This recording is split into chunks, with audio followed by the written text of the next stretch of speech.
وَلَقَدْ يَسَّرْنَا الْقُرْآنَ لِلذِّكْرِ فَهَلْ مِن مُّدَّكِرٍ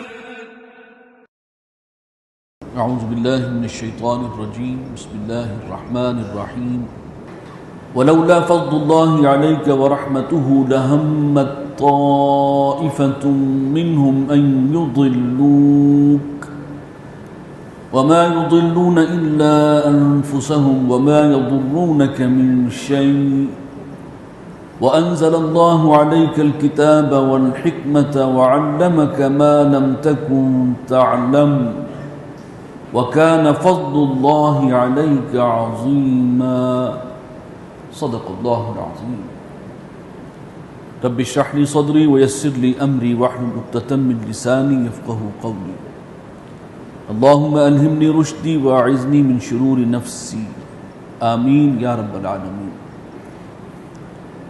سورہ نساء کے 16 رکوع ہم پڑھ چکے ہیں۔ 17ویں رکوع سے اب مطالعے کا آغاز ہوگا۔ اس سورہ مبارکہ کے 24 رکوع ہیں۔ قرآن مجید میں یہ دوسری سب سے بڑی سورت ہے۔ سورہ بقرہ طویل ترین ہے اور اس کے بعد جو ہے طوالت کے اعتبار سے نمبر 2 پر آتی ہے سورہ نساء۔ فرمایا وَلَوْلَا فَضْلُ اللَّهِ عَلَيْكَ وَرَحْمَتُهُ، اور اے نبی اگر اللہ کا فضل آپ پر نہ ہوتا اور اس کی رحمت آپ کے شامل حال نہ ہوتی، لَهَمَّتْ طَائِفَةٌ مِّنْهُمْ أَن يُضِلُّوكَ، تو مسلمانوں میں سے ایک جماعت، ایک گروہ، وہ تو تلا ہوا تھا اس پر کہ آپ کو بھٹکا دیں، یعنی صحیح فیصلہ کرنے سے آپ کو روک دیں۔ وہ غلط طرف لے جا رہے تھے، پریشر ڈال رہے تھے۔ یہ واقعہ جو ہے یہ ہم کل پڑھ چکے ہیں، جو ایک شخص نے چوری کی تھی اور وہ مال مسروقہ جو ہے وہ ایک یہودی کے پاس امانت رکھوا دیا اور بعد میں اسی پہ الزام لگایا کہ اس نے چوری کی ہے۔ چنانچہ وہ پورا واقعہ اس سے پہلے ہم سن چکے ہیں، لیکن پھر اللہ تعالیٰ نے وحی کے ذریعے نبی صلی اللہ علیہ وسلم کو خبردار کر دیا۔ وَمَا يُضِلُّونَ إِلَّا أَنفُسَهُمْ، اور اے نبی یہ بہکا نہیں سکتے مگر اپنے آپ کو۔ وَمَا يَضُرُّونَكَ مِن شَيْءٍ، اور آپ کا کچھ بگاڑ نہیں سکتے۔ نبی معصوم ہوتا ہے، اس کی عصمت اللہ کی طرف سے خصوصی حفاظت ہوتی ہے۔ وَأَنزَلَ اللَّهُ عَلَيْكَ الْكِتَابَ وَالْحِكْمَةَ، اور اللہ تعالیٰ نے آپ پر کتاب نازل فرمائی ہے اور حکمت آپ کو عطا کی ہے۔ وَعَلَّمَكَ مَا لَمْ تَكُنْ تَعْلَمْ، اور آپ کو وہ کچھ سکھایا ہے جو آپ نہیں جانتے تھے۔ وَكَانَ فَضْلُ اللَّهِ عَلَيْكَ عَظِيمًا، اور یقیناً آپ پر اللہ کا فضل وہ تو بہت ہی بڑا ہے، اور اس میں کوئی شک نہیں۔ مسلمانوں پر بھی اللہ کا بڑا فضل ہے کہ اس نے ہمیں نبی آخر الزمان صلی اللہ علیہ وسلم کی امت میں پیدا کیا۔ جس کو جتنی زیادہ توفیق ملتی ہے دین پر عمل کرنے کی، دین کے لیے اللہ کی راہ میں جد و جہد کی، اتنا ہی اس پر بڑا فضل ہے۔ اور تمام مخلوقات میں سب سے بڑھ کر جو فضل ہوا اللہ کا، وہ محمد مصطفیٰ صلی اللہ علیہ وسلم، یعنی قرآن جیسی کتاب جو ہے آپ پر نازل ہوئی۔ لا خیر فی کثیر من نجواہم الا من امر بصدقۃ او معروف او اصلاح بین الناس، اے نبی یہ جو آپس میں مشورے کرتے ہیں ان میں سے اکثر مشوروں میں کوئی خیر نہیں ہوتا، جو چھپ کر مشورے ہو رہے ہوتے ہیں۔ نجوا کہتے ہیں الگ بیٹھ کر کچھ سرگوشی کرنا، کانوں میں خسر پھسر کرنا، یہ منافقین کا کام تھا۔ اور باقی جو مخلص مسلمان تھے وہ یہ دیکھ کر ڈسٹرب ہوتے تھے کہ اب پتہ نہیں کیا مشورہ ہو رہا ہے، اب کیا کھچڑی پک رہی ہے۔ تو صاف کہہ دیا گیا کہ یہ جو کچھ کرتے ہیں یہ کام، اس میں خیر نہیں ہوتا، اس میں سے اکثر میں یہ خیر سے خالی ہوتے ہیں۔ ہاں وہ مشورے الا من امر بصدقۃ، کوئی کسی کو صدقہ کرنے کا مشورہ دے، علیحدگی میں دے، کوئی حرج نہیں، او معروف یا نیک کام کرنے کا، او اصلاح بین الناس اور لوگوں کے درمیان صلح کرانے کا، تو یہ تو خیر کی بات ہے، اس میں کوئی حرج نہیں ہے۔ وَمَن يَفْعَلْ ذَلِكَ ابْتِغَاءَ مَرْضَاتِ اللَّهِ، اور جو کوئی یہ کام کرے گا اللہ کی رضا کے لیے، اللہ کی خوشی کے لیے، فَسَوْفَ نُؤْتِيهِ أَجْرًا عَظِيمًا، تو تو ہم اسے عن قریب اجر عظیم سے نوازیں گے۔ وَمَن يُشَاقِقِ الرَّسُولَ مِن بَعْدِ مَا تَبَيَّنَ لَهُ الْهُدَىٰ، اور جو کوئی مخالفت کرے گا رسول کی صلی اللہ علیہ وسلم اس کے بعد کہ کھل چکی ہے اس پر ہدایت کی راہ، واضح ہو چکی ہے، وَيَتَّبِعْ غَيْرَ سَبِيلِ الْمُؤْمِنِينَ، یعنی رسول کی مخالفت کیا ہے، اس کا ایک انداز یہ تھا جو خاص طور پر منافقین اس دور کے بھی ہیں، آج کے بھی وہ یہی کر رہے ہیں کہ قرآن میں ہوگا تو ہم مانیں گے، رسول کہہ رہے ہیں تو یہ تو ہے، یہ تو ان کی بات ہے۔ تو یہ من یشاقق الرسول، جو رسول کی مخالفت کرے اور جو اللہ تعالیٰ نے ان کو مقام دیا ہے اس مقام کو چیلنج کر رہے ہیں، وَيَتَّبِعْ غَيْرَ سَبِيلِ الْمُؤْمِنِينَ، اور جو سبیل المومنین ہے، مسلمانوں کا ایک راستہ ہے، اس کا جو اتباع نہیں کرے گا، اس کے برعکس کوئی اور راستہ اختیار کرے گا۔ سبیل المومنین کیا ہے، اس کو سمجھیے، یہ بہت اہم شے ہے۔ یہ دین ہمارے پاس آیا محمد رسول اللہ صلی اللہ علیہ وسلم کے ذریعے ہی، قرآن ملا، کل دین اللہ نے عطا کیا، آپ ہی کو معلم امت بنا کر بھیجا، ہادی، رہنما، معلم، سب کچھ۔ آپ سے اس دین کو سیکھا صحابہ نے، اور صحابہ نے آگے اسی دین کو آگے پھیلایا جو آپ سے سیکھا تھا۔ پوری امت ایک رستے پر ہے، سبیل المومنین، صحابہ کرام ہیں، صحابہ کرام کے بعد تابعین ہیں، پھر تبع تابعین ہیں۔ کوئی چیز معلوم کرنی ہو کہ اس امت کے اندر اس کا کیا مقام ہے، دین میں کیا مقام ہے، تو ہمیں دیکھنا ہوگا کہ حضور صلی اللہ علیہ وسلم کے زمانے میں، صحابہ کے زمانے میں اس کے بارے میں موقف کیا ہوتا تھا، صحابہ کا طرز عمل کیا تھا۔ وہ ہے اتھارٹی، وہ ہے ہمارے لیے ریفرنس پوائنٹ کہ جہاں سے رہنمائی لینی ہے۔ اب پوری امت اسی رستے پر چل رہی ہے، حضور صلی اللہ علیہ وسلم کی سنت اور صحابہ کی سنت، یہ ہے اصل دین۔ اور جو اس کو چھوڑ کر اور الگ سے کوئی نئی تعبیر شروع کر دے، قرآن کی نئی انٹرپریٹیشن شروع کر دے اور اس رستے سے ہٹ جائے، یہ آج کی دانش جو ہے اس کا المیہ یہی ہے۔ اس کے لیے کتنے سخت الفاظ ہیں۔ جو سبیل المومنین، وہ جو رستہ چلا آ رہا تھا صحابہ کا، حضور صلی اللہ علیہ وسلم، تابعین، تبع تابعین، اس کو چھوڑ کر کوئی اور دین کا کوئی نیا ایڈیشن تلاشے گا، نولہ ما تولی، تو ہم اسے اسی رستے پر ڈال دیں گے جس پر وہ جا پڑا ہے۔ یہ بڑے سخت الفاظ ہیں۔ وَنُصْلِهِ جہنم، اور ہم اس کو جھونک دیں گے جہنم میں، وَسَاءَتْ مَصِيرًا، اور وہ بہت ہی برا ٹھکانہ ہے۔ تو یہ بات سمجھ لیجئے کہ دین کے اندر جو اصل دور ہے، جس کو ہم سمجھیں گے کہ جو حجت ہے، جہاں سے دلیل پکڑی جائے گی، جو پیورسٹ فارم میں، خالص ترین شکل میں جو اصل دین تھا، وہ حضور صلی اللہ علیہ وسلم اور صحابہ کے دور کا تھا، اور اس کے بعد تابعین اور تبع تابعین کا دور۔ لہٰذا دین میں کیا چیز ہے، شامل ہے، کیا نہیں ہے، کس کا کیا مقام ہے، اس کا تعین وہاں سے ہوگا۔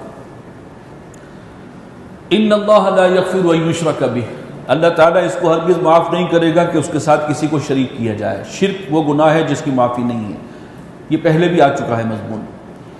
وَيَغْفِرُ مَا دُونَ ذَلِكَ لِمَن يَشَاءُ، اور اس سے کمتر کوئی گناہ ہوگا تو جس کو چاہے گا معاف کرے گا، یہ بھی اختیار اللہ کا ہے۔ وَمَن يُشْرِكْ بِاللَّهِ، اور جس نے کسی نے اللہ کے ساتھ شرک کیا، کسی کو شریک ٹھہرایا، فَقَدْ ضَلَّ ضَلَالًا بَعِيدًا، وہ تو بھٹک گیا اور بہت دور کی گمراہی میں جا پڑا۔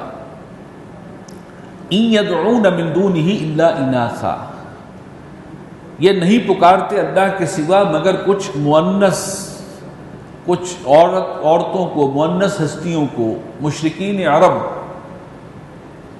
جن کو وہ لات، منات، عزا، حبل، بڑے بڑے بت بنا رکھے تھے، وہ کہتے تھے یہ اصل میں فرشتے ہیں، فرشتے اللہ کی بیٹیاں ہیں اور ہم نے ان کے بت تلاش رکھے ہیں، اور وہ ہماری سفارش کریں گے، قیامت کے دن سفارشی ہوں گے۔ تو فرمایا کہ یہ کوئی فرشتوں کو نہیں پکار رہے، کوئی فرشتے نہیں، یہ تو مسئلہ یہ ہے، یہ سارا شیطانی کھیل ہے یہ شرک کا۔ إِن يَدْعُونَ مِن دُونِهِ إِلَّا إِنَاثًا، نہیں پکارتے یہ مگر کچھ عورتوں کو، اللہ کی بیٹیاں بنا رکھا ہے انہیں۔ لیکن حقیقت کیا ہے؟ وَإِن يَدْعُونَ إِلَّا شَيْطَانًا مَرِيدًا، یہ نہیں پکار رہے مگر اصل میں سرکش شیطان کو، یہ سارا شیطانی چکر ہے، پیچھے شیطان ہے، یہ اس کو پوج رہے ہیں۔ لعنہ اللہ، جس پر اللہ نے لعنت کی ہے۔ وَقَالَ لَأَتَّخِذَنَّ مِنْ عِبَادِكَ نَصِيبًا مَفْرُوضًا، اور شیطان نے یہ کہا تھا کہ میں تیرے بندوں میں سے ایک حصہ وصول کر لوں گا، ہتھیا لوں گا، معین حصہ ان کو ورگلا کر اپنے پیچھے لگا لوں گا۔ شیطان نے یہ چیلنج کیا تھا۔ وَلَأُضِلَّنَّهُمْ، اور میں ان کو بہکاؤں گا، گمراہ کروں گا۔ وَلَأُمَنِّيَنَّهُمْ، انہیں امیدیں دلاؤں گا، خوشنما آرزوؤں کے جال بچھاؤں گا۔ وَلَآمُرَنَّهُمْ، یہ خوشنما آرزو کیا ہے؟ بخشے بخشائے ہو، کوئی نہیں، کوئی نہ کوئی چھڑا لے گا، اللہ بڑا کریم ہے، رحیم ہے، وہ بھلا اپنی مخلوق کو جہنم میں ڈالے گا؟ وہ تو 100 ماؤں سے زیادہ جو ہے رحیم اور شفیق ہے، ممکن ہی نہیں ہے۔ گویا پورے قرآن کی نفی کر دی ہے کہ جملے میں۔ تو یہ ہے، یہ شیطان جو ہے یہ پٹیاں پڑھاتا ہے، اور اس کے اندر انسان جو ہے وہ اس کے ویٹیج کو فیل کر رہا ہوتا ہے، محسوس کر رہا ہوتا ہے۔ وَلَآمُرَنَّهُمْ، اور پھر میں ان کو حکم دوں گا، فَلَيُبَتِّكُنَّ آذَانَ الْأَنْعَامِ، اور پھر وہ جانوروں کے کان چیر ڈالیں گے۔ یہ بھی ایک مشرکانہ رسم تھی کہ یہ فلاں جانور، فلاں گائے، فلاں اونٹ، یہ ہو گیا فلاں بت کے نام کا، اور نشانی کے طور پر اس کے کان کو چیر ڈالو۔ اب کوئی نہ اس پہ سواری کر سکتا ہے، نہ اس اونٹنی کا دودھ پی سکتا ہے، نہ اس کا گوشت کھایا جا سکتا ہے۔ اب یہ بتوں کے نام پر چھوڑ دیا گیا، بس۔ وَلَآمُرَنَّهُمْ، اور پھر میں انہیں حکم دوں گا، انہیں سکھاؤں گا، فَلَيُغَيِّرُنَّ خَلْقَ اللَّهِ، اور پھر وہ تبدیل کریں گے اللہ کی خلقت کو، اللہ کی بنائی ہوئی جو خلقت ہے اس کے اندر تغیر و تبدل کریں گے۔ اکثر علماء نے اس کے حوالے سے لکھا ہے کہ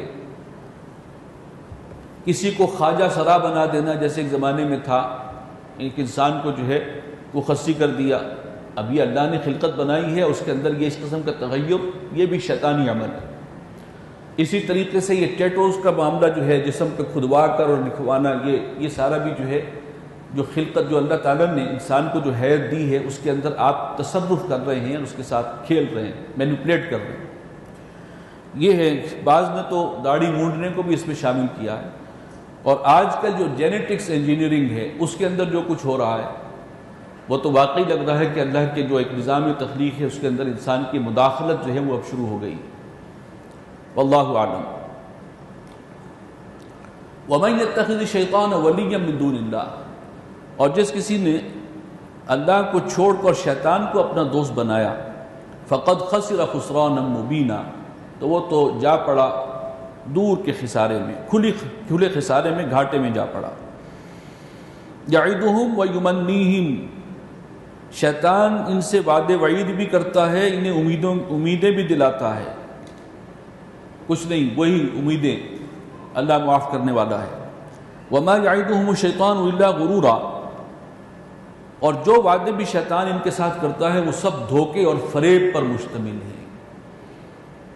آخرت میں جا کر وہ سب سے اعلان برات کر دے گا۔ ہم پڑھیں گے سورہ ابراہیم میں اس کا جو آخری سٹیٹمنٹ آئے گا، وہ جو ایک آفیشل بیان اس کی طرف سے جو نشر ہوگا کہ میں نے بھی تمہیں، اللہ نے تمہیں بلایا تھا اپنی بندگی کی طرف، میں نے تمہیں اپنی طرف بلایا، تم نے میری بات مان لی، اللہ کی بات نہیں مانی، تو پھر اب بھگتو اس کا مزہ۔ میں تمہیں زبردستی تو لایا نہیں تھا، ایک بلانے والا اللہ تھا، ایک تمہیں بلانے والا میں تھا،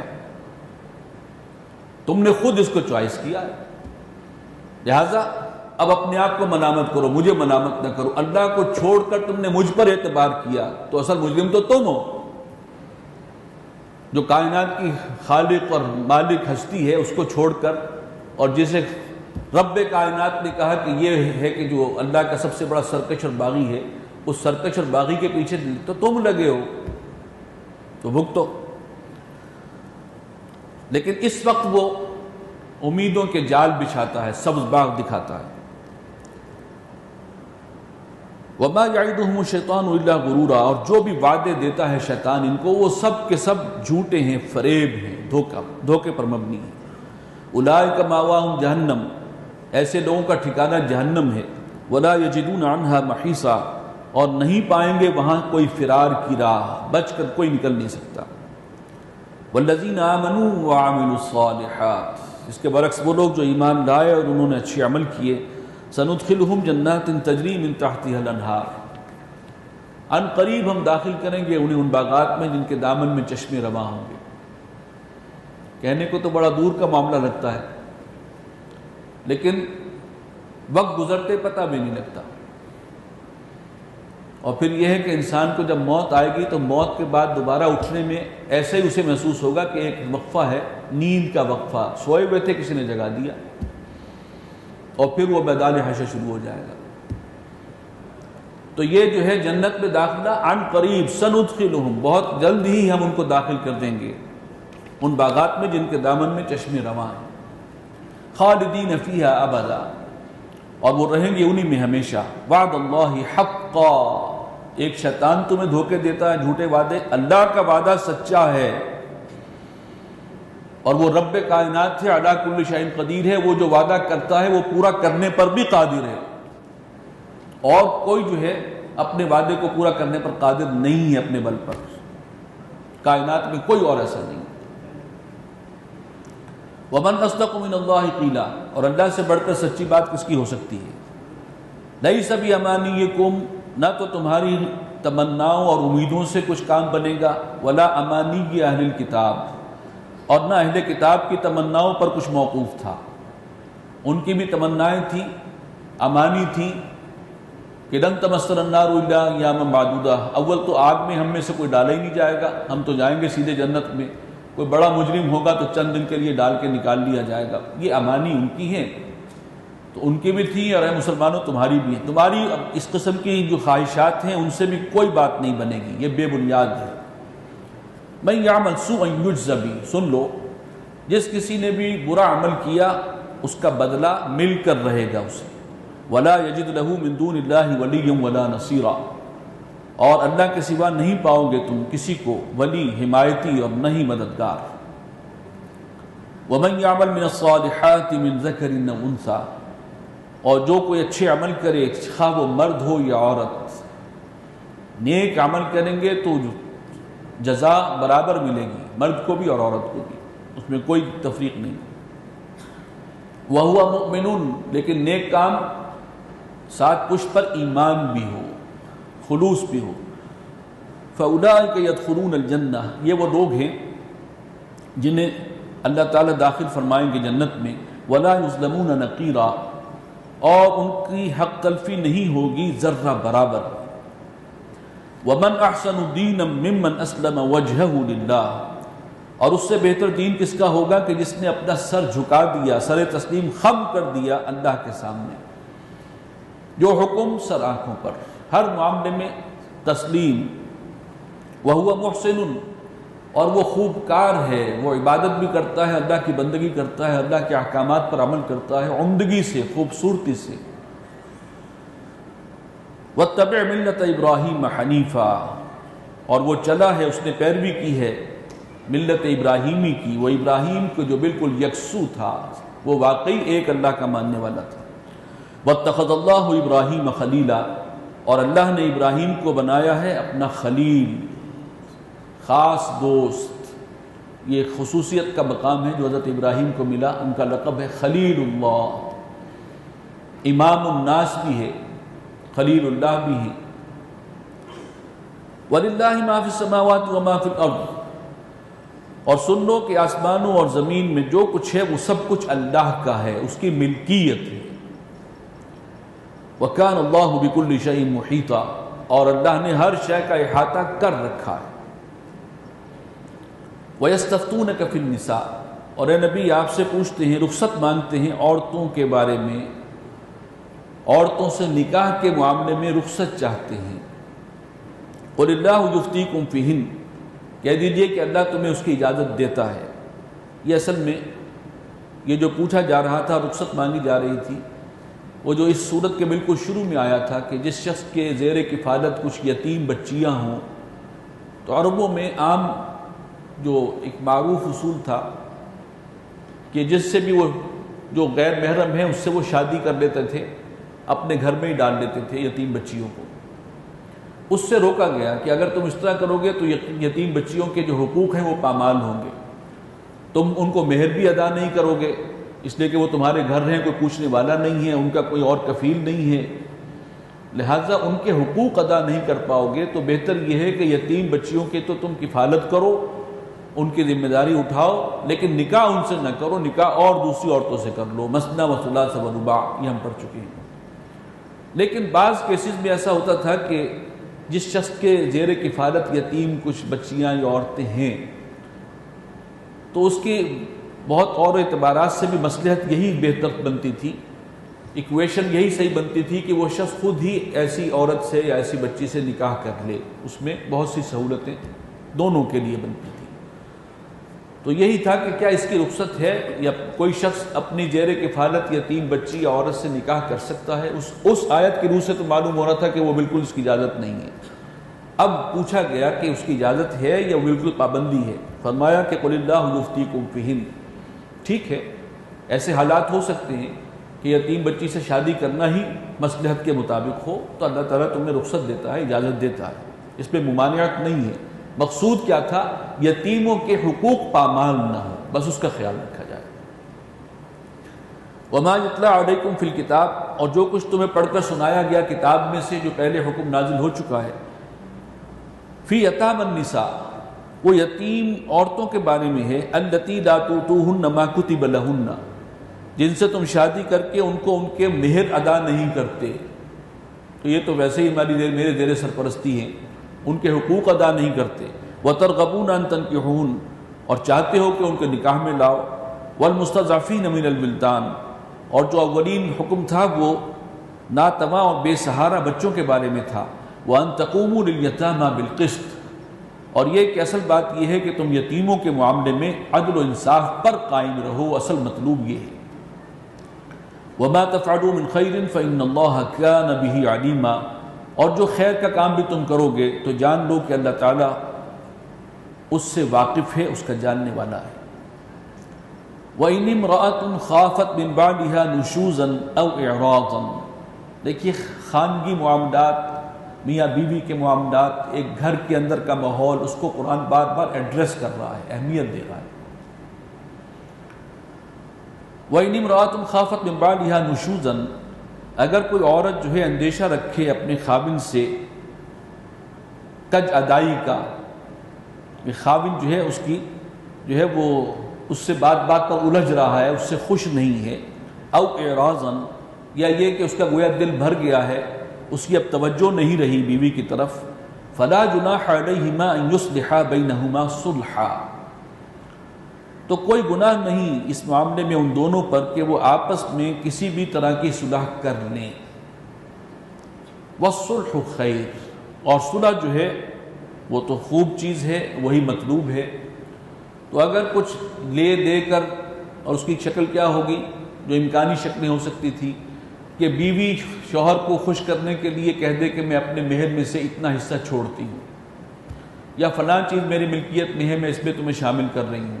کوئی اس قسم کا معاملہ جو ہے وہ کر کے بھی اگر گھر کا ماحول بہتر ہو سکتا ہو تو اس کو بہتر بنانے کی کوشش کرنی چاہیے، یہاں پر یہ تلقین کی گئی ہے۔ والصلح خیر واحضرت الانفس الشح، واحضرت الانفس الشح، اور طبیعتوں کے اندر حرص رچی بسی ہوئی ہے، انسان کے اندر حرص تو ہے، مال کی محبت تو ہے، اس کے حوالے سے ہی اگر اس کو کچھ دے دلا کر اور اس کو خوش کیا جا سکے شوہر کو، اور ماحول کو بہتر بنایا جا سکے تو یہ کرنے میں بھی کوئی حرج نہیں۔ وَإِن تُحْسِنُوا وَتَتَّقُوا، لیکن اگر اب مردوں سے خطاب ہے، اگر تم حسن عمل کا مظاہرہ کرو اور پرہیزگاری اختیار کرو، فَإِنَّ اللَّهَ كَانَ بِمَا تَعْمَلُونَ خَبِيرًا، تو جو کچھ تم کرتے ہو اللہ اس سے باخبر ہے۔ تمہارے لیے یہ مناسب نہیں ہے، اگرچہ عورتوں سے کہا گیا کہ اس طرح سے بھی خوش کر دیں خاوندوں کو تو گھر کا ماحول بہتر ہو جائے، لیکن مردوں سے کہا گیا ہے کہ تم دیکھو اور یہ راستہ جو ہے نیکی کا اختیار کرو، تقوی کا اختیار کرو تو بہتر ہے۔ وَلَن تَسْتَطِيعُوا أَن تَعْدِلُوا بَيْنَ النِّسَاءِ، اور تمہارے لیے ممکن ہی نہیں ہے کہ تم اپنی بیویوں کے درمیان عدل سے کام لے سکو، وَلَوْ حَرَصْتُمْ، چاہے تم اس کی کتنی ہی خواہش اور کوشش کرو۔ ایک سے زیادہ بیویوں کی صورت میں عدل لازم ہے، اور عدل کے حوالے سے یہ ہے کہ جو چیزیں ناپ تول میں آتی ہیں، گنتی میں آتی ہیں، حساب کتاب میں آتی ہیں، وہ سب کو برابر دیں، وقت جو ہے برابر ہو، نان نفقہ برابر ہو، سہولتیں برابر ہوں، یہ ساری چیزیں جو ہیں جو حساب کتاب میں آ سکتی ہیں ان میں تو پوری برابری ہونی چاہیے، اور اگر اونچ نیچ ہے تو وہ اس کا قیامت کے دن اس کا گریبان پکڑا جائے گا اس شخص کا۔ عدل نہیں کر سکتا تو ایک پر اکتفا کرے، یہ بات پہلے آ چکی ہے۔ لیکن یہ بھی کہہ دیا کہ پورا عدل تم نہیں کر سکتے، کیونکہ عدل کے ایک تقاضا یہ بھی ہوتا ہے نا کہ سب کے ساتھ ایک جیسی محبت ہو، ایک جیسی رغبت ہو، یہ تو ممکن نہیں ہے، یہ تو انسانی نفسیات ہے۔ اسی لیے وَلَوْ حَرَصْتُمْ، چاہے تم کتنی بھی کوشش کرو وہ عدل نہیں کر سکتے، ناپ تول میں تو کر دو گے برابری۔ فَلَا تَمِيلُوا كُلَّ الْمَيْلِ، تو دیکھو پھر جھک نہ جانا کسی ایک ہی کی جانب پورے طور پر، یہ نہ ہو کہ میلان ایک کی طرف ہو جائے اور باقی جو ہیں وہ بالکل اگنور ہو جائیں، ایسا نہیں ہونا چاہیے۔ لیکن بہرحال یہ جو دل کا میلان ہے اس پر اختیار چونکہ نہیں ہے انسان کا، لہٰذا اس پر پکڑ بھی نہیں۔ فَلَا تَمِيلُوا كُلَّ الْمَيْلِ فَتَذَرُوهَا كَالْمُعَلَّقَةِ، تو بالکل ایک ہی پلڑے میں سارا وزن نہ ڈال دینا کہ پھر بقیہ جو ہیں دوسری عورت یا دوسری عورتیں جو ہیں وہ معلق رہ جائیں، لٹکتی رہ جائیں۔ وَإِن تُصْلِحُوا وَتَتَّقُوا فَإِنَّ اللَّهَ كَانَ غَفُورًا رَحِيمًا، اور اگر تم اصلاح کرتے رہو اور تقویٰ کی روش اختیار کرو، اللہ سے ڈرتے رہو، تو بے شک اللہ بخشنے والا ہے، مہربان ہے۔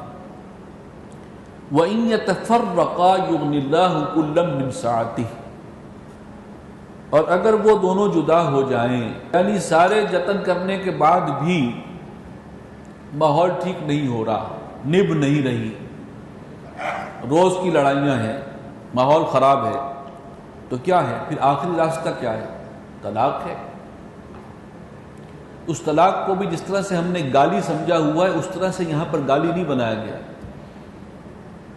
یہ ایک آخری حربہ ہے، ورنہ یہ کہ جو ہے گھر کا ماحول خراب رہے اور اس ماحول کے اندر بچے جو ہیں وہ بھی اس کے زیر اثر آئیں اور ان کی بھی جو ہے وہ پوری جو اٹھان ہے وہ ایک منفی بنیادوں پر ہو، اس سے کہیں بہتر ہے۔ لہذا فرمائے وَإِن يَتَفَرَّقَا، اور اگر پھر آخر میں دونوں نہیں بنتی، الگ ہو جائیں، سیپریشن ہو جائے، یغنی اللہ کلا من سعتہ، تو اللہ تعالی ہر ایک کو اپنی گنجائش اور کشائش سے غنی کر دے گا، دونوں کے لیے اللہ راستے کھول سکتا ہے، اس کو جو اس عورت کو جو ہے بہتر شوہر مل سکتا ہے، اور اس شوہر کو اس کے مزاج کے موافق جو ہے وہ بیوی مل سکتی ہے، اس کے امکانات موجود ہیں، سب کچھ اللہ کے اختیار میں ہے۔ وَكَانَ اللَّهُ وَاسِعًا حَكِيمًا، اور اللہ تعالیٰ وسعت والا ہے، حکمت والا۔ وَلِلَّهِ مَا فِي السَّمَاوَاتِ وَمَا فِي الْأَرْضِ، اور آسمانوں اور زمین میں جو کچھ ہے وہ اللہ کا ہے۔ وَلَقَدْ وَصَّيْنَا الَّذِينَ أُوتُوا الْكِتَابَ مِنْ قَبْلِكُمْ وَإِيَّاكُمْ أَنِ اتَّقُوا اللَّهَ، اور ہم نے تاکیدی حکم دیا تھا ان لوگوں کو جن کو پہلے کتاب دی گئی، یعنی یہود و نصارہ، وَإِيَّاكُمْ، اور اے مسلمانوں تمہیں بھی تاکیدی حکم ہے، أَنِ اتَّقُوا اللَّهَ، اللہ سے ڈرتے رہو، اللہ کا تقوی اختیار کرو۔ خدا خوفی ہوگی تو معاملات سنوریں گے، ورنہ انسان جو ہے وہ دوسرے کو تنگ کرنے کے 100 راستے نکالتا ہے۔ تقوی ہی ہے کہ جو انسان کو سیدھے راستے پر رکھ سکتا ہے۔ وَإِن تَكْفُرُوا، اور اگر تم یہ بات نہیں مانتے، فَإِنَّ لِلَّهِ مَا فِي السَّمَاوَاتِ وَمَا فِي الْأَرْضِ، تو جان لو کہ آسمانوں اور زمین میں جو کچھ ہے وہ اللہ ہی کا ہے۔ وَكَانَ اللَّهُ غَنِيًّا حَمِيدًا، اور اللہ غنی ہے، اسے کسی کی احتیاج نہیں۔ تمہاری غلط روی سے اللہ کو کوئی فرق واقع نہیں ہوگا، نقصان تمہارا ہوگا، وہ غنی ہے اور حمید ہے، تمام خوبیوں کا مالک ہے۔ وَلِلَّهِ مَا فِي السَّمَاوَاتِ وَمَا فِي الْأَرْضِ، دیکھیے بار بار یہ الفاظ آ رہے ہیں، آسمانوں اور زمین میں جو کچھ ہے اللہ کا ہے۔ وَكَفَى بِاللَّهِ وَكِيلًا، اور بھروسے کے لیے اللہ ہی کافی ہے۔ إِن يَشَأْ يُذْهِبْكُمْ أَيُّهَا النَّاسُ، اے لوگو اگر وہ تم سب کو مٹا دے، ملیا میٹ کر دے، پوری نوع انسانی کو، وَيَأْتِ بِآخَرِينَ، اور کسی اور کو لے آئے، کوئی اور مخلوق پھر لا بسائے۔ وَكَانَ اللَّهُ عَلَىٰ ذَلِكَ قَدِيرًا، اللہ کو اس بات کی قدرت حاصل ہے، وہ اس پر قادر ہے۔ مَنْ كَانَ يُرِيدُ ثَوَابَ الدُّنْيَا، جو کوئی چاہتا ہے دنیا کا صلہ، کہ میں یہاں جو محنت کروں مجھے یہی مل جائے، فعند اللہ ثواب الدنیا والآخرہ، تو اللہ کے پاس تو دنیا کا بدلہ بھی ہے اور آخرت کا بدلہ بھی ہے، اجر و ثواب دنیا میں بھی دے سکتا ہے اور آخرت میں بھی دے سکتا ہے۔ وَكَانَ اللَّهُ سَمِيعًا بَصِيرًا، اور اللہ ہے سب کچھ سننے والا، دیکھنے والا۔ یعنی یہ تو تمہاری کم ظرفی ہے کہ تم یہ چاہو کہ جو کچھ میں محنت کروں مجھے یہی مل جائے، یہ کم ظرفی ہے، یہ حماقت ہے۔ تو ہی ناداں چند کلیوں پر قناعت کر گیا، ورنہ گلشن میں علاج تنگی داماں بھی تھا۔ تم محنت کرو، یہاں اللہ تعالیٰ دنیا میں بھی خیر تمہیں دے اور آخرت میں بھی دے، اصل میں تو وہاں ضرورت ہوگی۔ تو یہ انتہائی سے زیادہ حماقت اور ناسمجھی کی بات ہے کہ انسان دنیا کے فائدے پر ہی اکتفا کر کے قناعت کر کے بیٹھ جائے۔ اللہ کے پاس تو وہاں کا بھی اجر ہے، اور اصل تو اجر وہ بار بار کہہ رہا ہے وہ اصل ہے وہاں کا۔ یا ایھا الذین آمنوا کونوا قوامین بالقسط شہداء للہ، اہل ایمان پوری طرح قائم رہو عدل و انصاف پر، گواہی دیتے ہوئے اللہ کے لیے۔ یہ عدل و انصاف کی بڑی اہمیت ہے، نقطہ عدل پر انسان رہے۔ چنانچہ اس میں آگے الفاظ جو آ رہے ہیں وہ اس کی ایک ڈائمنشن کو کور کر رہے ہیں۔ اسی عدل و انصاف کی ایک دوسری ڈائمنشن ہے، وہ اگلی سورہ مائدہ میں آئے گی۔ وَلَوْ عَلَىٰ أَنفُسِكُمْ أَوِ الْوَالِدَيْنِ وَالْأَقْرَبِينَ، چاہے عدل و انصاف کی بات تمہارے اپنے خلاف جا رہی ہو یا تمہارے والدین کے خلاف یا رشتہ داروں کے خلاف جا رہی ہو، تب بھی تم نے عدل پر قائم رہنا ہے۔ یہ ہے اصل بات۔ إِن يَكُنْ غَنِيًّا أَوْ فَقِيرًا فَاللَّهُ أَوْلَىٰ بِهِمَا، اگر کوئی غنی ہے یا کوئی محتاج ہے تو اللہ تعالیٰ اس کا زیادہ خیر خواہ ہے تمہارے مقابلے میں۔ بعض اوقات ہوتا ہے انسان کہتا ہے کہ دو اشخاص کا تنازع ہے، جھگڑا ہے، لیکن ایک غنی ہے ایک فقیر ہے، محتاج ہے، تو اگرچہ جب کیس کو دیکھتا ہے تو حق پر تو وہ ہے جو غنی ہے، لیکن اس خیال سے کہ یہ جو بیچارہ غریب ہے پہلے ہی ہے تو کوئی بات نہیں، اس کی فیور میں فیصلہ دے دو۔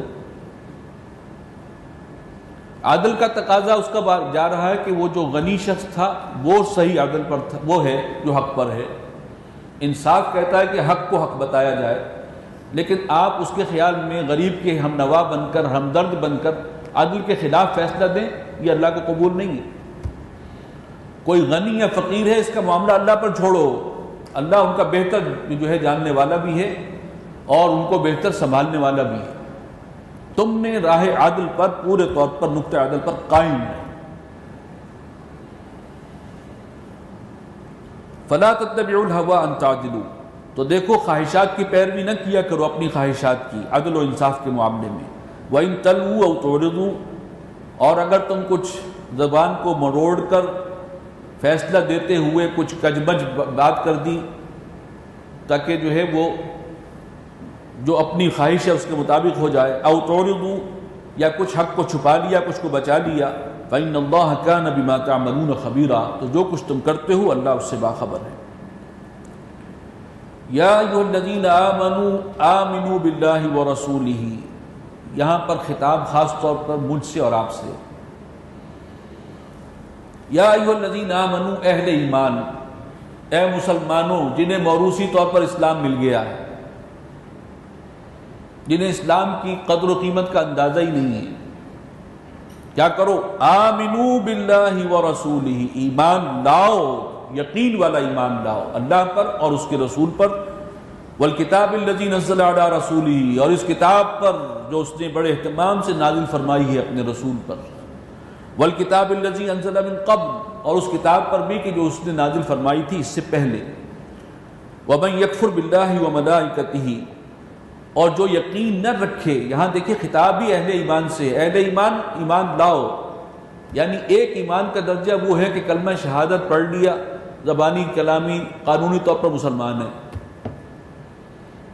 حقیقت میں ایمان نام ہے دلی یقین کا، کنوکشن اللہ کی ذات پر، محمد رسول اللہ صلی اللہ علیہ وسلم کی رسالت پر، قرآن مجید کی حقانیت پر، وہ یقین قلبی۔ تو زبانی کلامی کا ایمان تو حاصل ہے تمہیں، اب حقیقی یقین قلبی والا ایمان لے کر آؤ، اس کے لیے آگے بڑھو۔ یہ ہے اللہ کا مجھ سے اور آپ سے مطالبہ۔ وَمَن يَكْفُرْ بِاللَّهِ وَمَلَائِكَتِهِ وَكُتُبِهِ وَرُسُلِهِ، اور جو یقین نہ رکھے اللہ پر اور اس کے فرشتوں پر اور اس کی کتابوں پر اور اس کے رسولوں پر والیوم الآخر اور آخرت کے دن پر، فَقَدْ ضَلَّ ضَلَالًا بَعِیدًا، وہ تو پھر بھٹک گیا اور گمراہی میں دور جا گرا۔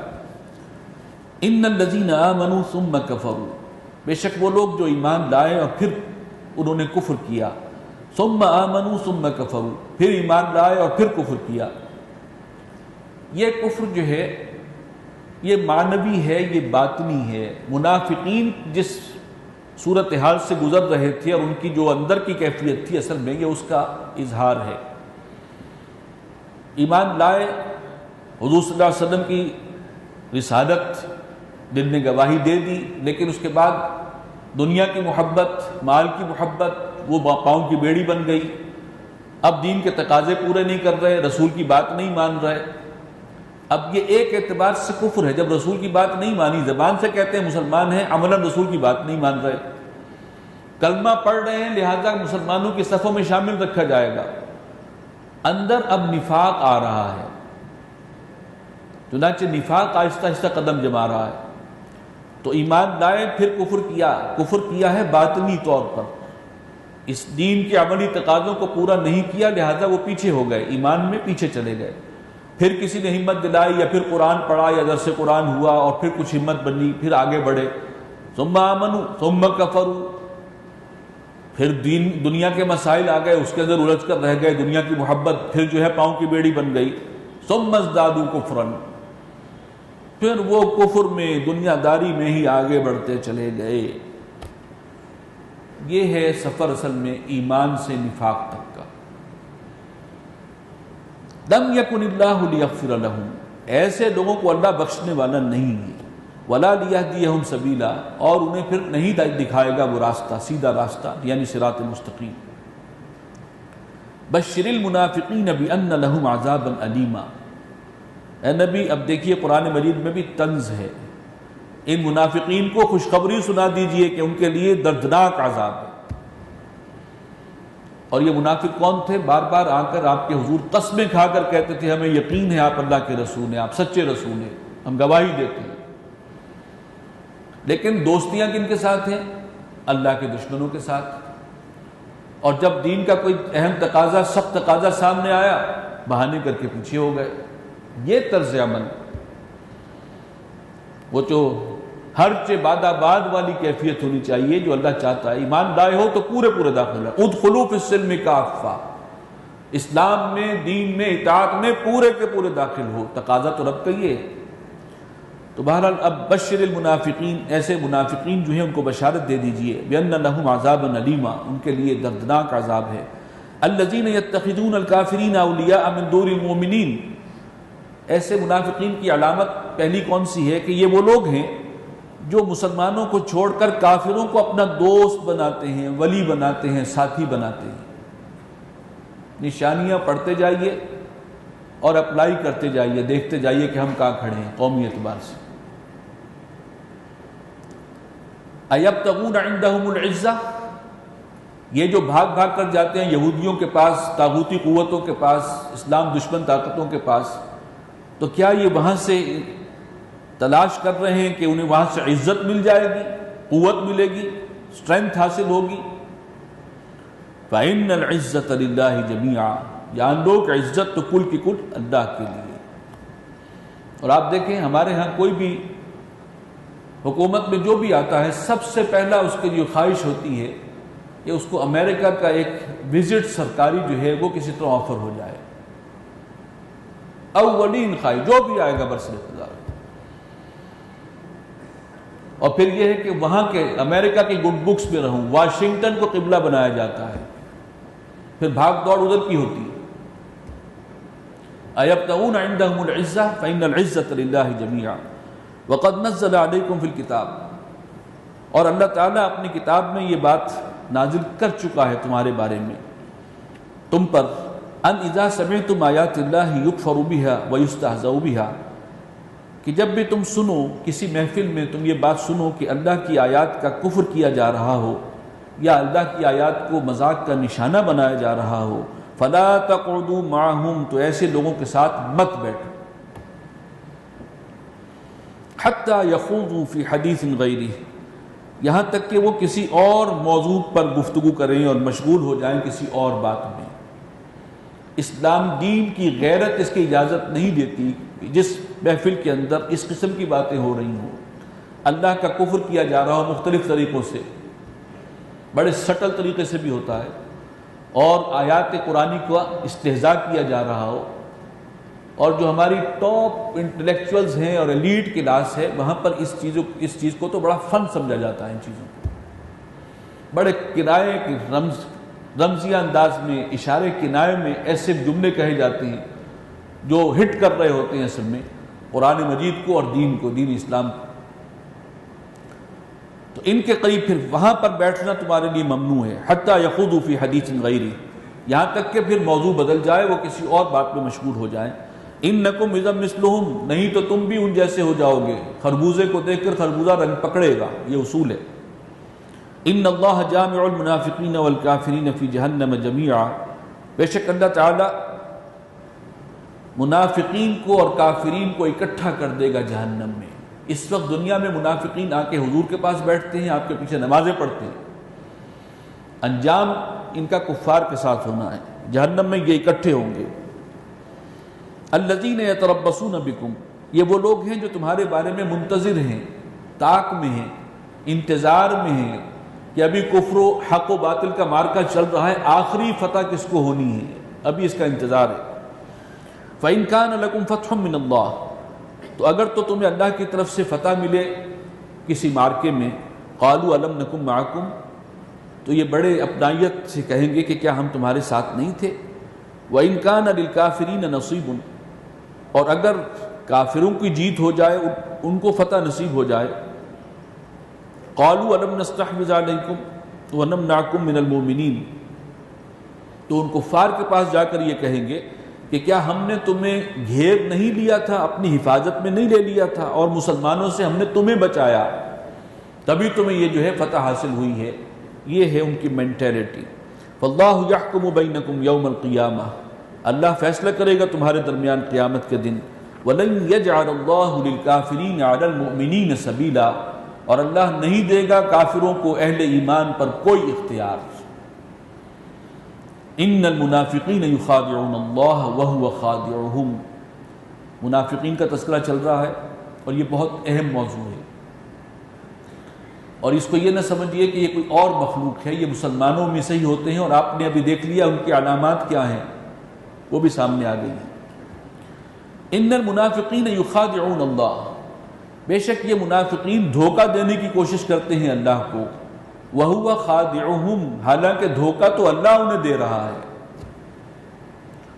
وہ دنیا میں اپنی چالوں کی کامیابی کے اوپر بڑے خوش ہوتے ہیں اور کامیابی کے شادیانے بچا رہے ہوتے ہیں، انہیں یہ نہیں پتا کہ یہ جو حرکتیں کر رہے ہیں جہنم سے اور قریب ہو رہے ہیں، اتنے نادان ہیں۔ وَإِذَا قَامُوا إِلَى الصَّلَاةِ قَامُوا كُسَالَىٰ، دوسری نشانی آ رہی ہے ان منافقین کی، دوسری یا تیسری بلکہ، جب کھڑے ہوتے ہیں نماز کے لیے تو کھڑے ہوتے ہیں بڑی ہی کسل مندی کے ساتھ۔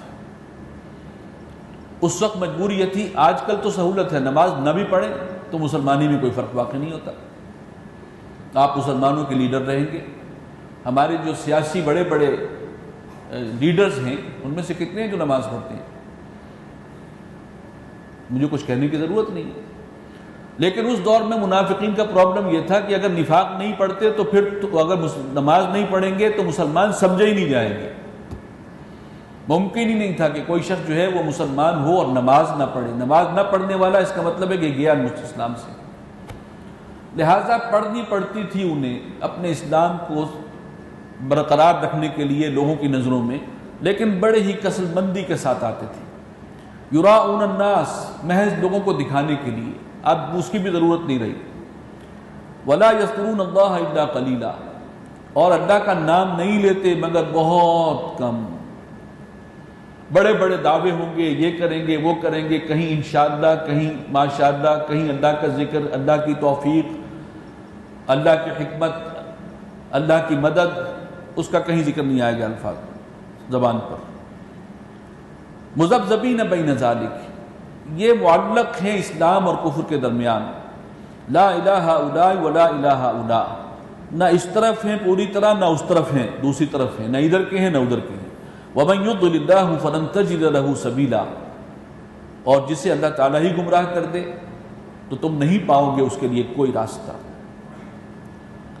یا ایھا الذین آمنوا لا تتخذوا الکافرین اولیاء من دون المؤمنین، اہل ایمان مت بنانا کافروں کو اپنا دوست اور رفیق،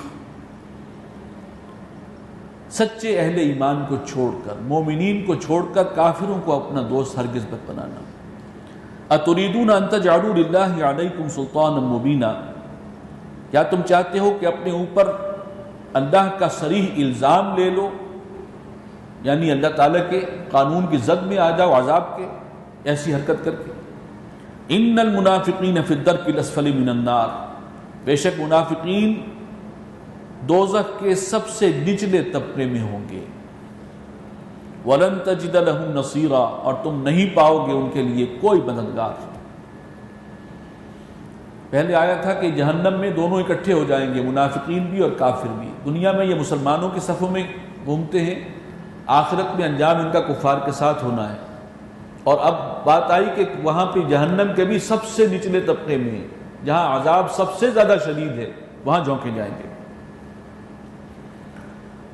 الا الذین تابوا واصلحوا واعتصموا باللہ، سوائے ان کے جنہوں نے توبہ کر لی، موت سے پہلے پہلے سچی توبہ اور اپنی اصلاح کر لی، واعتصموا باللہ، اور انہوں نے اللہ کی مضبوطی سے تھام لیا اللہ کو، یعنی اللہ کی رسی کو، قرآن و سنت کو، واخلصوا دینہم للہ، اور اپنی اطاعت کو خالص کر لیا اللہ کے لیے، فاولئک مع المؤمنین، یہ ہیں پھر کہ جو واقعی اہل ایمان کے ساتھ ہیں۔ وَسَوْفَ يُؤْتِ اللَّهُ الْمُؤْمِنِينَ أَجْرًا عَظِيمًا، اور جلد ہی اللہ تعالیٰ ایمان والوں کو، مومنین کو اجر عظیم سے نوازے گا۔ مَا يَفْعَلُ اللَّهُ بِعَذَابِكُمْ، اللہ کیا کرے گا تمہیں عذاب دے کر؟ یہ بڑی عجیب آیت ہے۔ کیا لینا ہے اللہ کو عذاب دے کر؟ کیا خوشی ہوگی اللہ کو عذاب دے کر؟